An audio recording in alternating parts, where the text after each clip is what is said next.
தமிழக மக்கள் சார்பாக வரவேற்கிறோம்.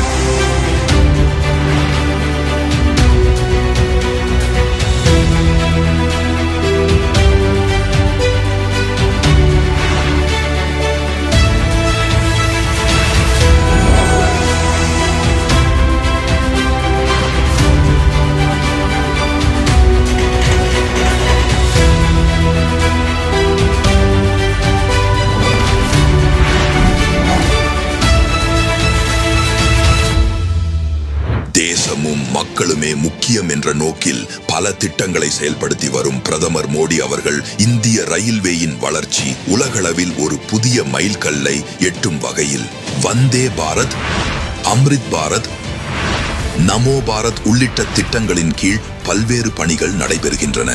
உள்கட்டமைப்புகளை நவீனமயமாக்குதல், பயணிகளுக்கான நவீன வசதிகளை வழங்குதல், தொழில் மற்றும் வேலை வாய்ப்புகளை உருவாக்குதல், ரயில்வே இணைப்பை நாட்டின் மூலை முடுக்கெல்லாம் கொண்டு செல்லுதல் போன்ற வளர்ச்சிக்கான முன்னெடுப்புகளை செய்து வருகிறார் பாரத பிரதமர் திரு நரேந்திர மோடி அவர்கள்.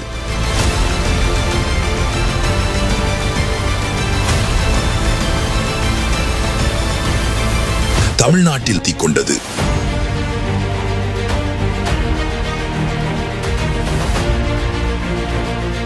இந்நிலையில் மத்திய அரசின் கனவு திட்டமான ஆசியாவின் முதல் செங்குத்து தூக்கு பாலம், அதாவது வெர்டிகல் லிஃப்ட் பிரிட்ஜ் என்ற பெருமைக்குரிய வரலாற்று சிறப்புமிக்க புதிய பாம்பன் பாலத்திற்கான பணிகள் தற்போது முடிக்கப்பட்டு பலதரப்பட்ட ஆய்வுகளுக்கு பின் மக்களின் பயன்பாட்டிற்கு தயாராகியுள்ளது. 146 கோடி மக்களின் கனவுகளையும் விருப்பங்களையும் நிறைவேற்ற ரயில்வே துறையில் பல்வேறு சிறப்பான திட்டங்களை நிறைவேற்றிக் கொண்டிருக்கும் இந்தியாவின் தன்னிகரற்ற தலைவரும் உலக அரங்கில் தனிப்பெரும் தலைவராக திகழ்பவருமான நம் பாரத பிரதமரை பெருமையோடும் மகிழ்ச்சியோடும் நன்றியோடும் தமிழக மக்கள் சார்பாக வரவேற்கிறோம்.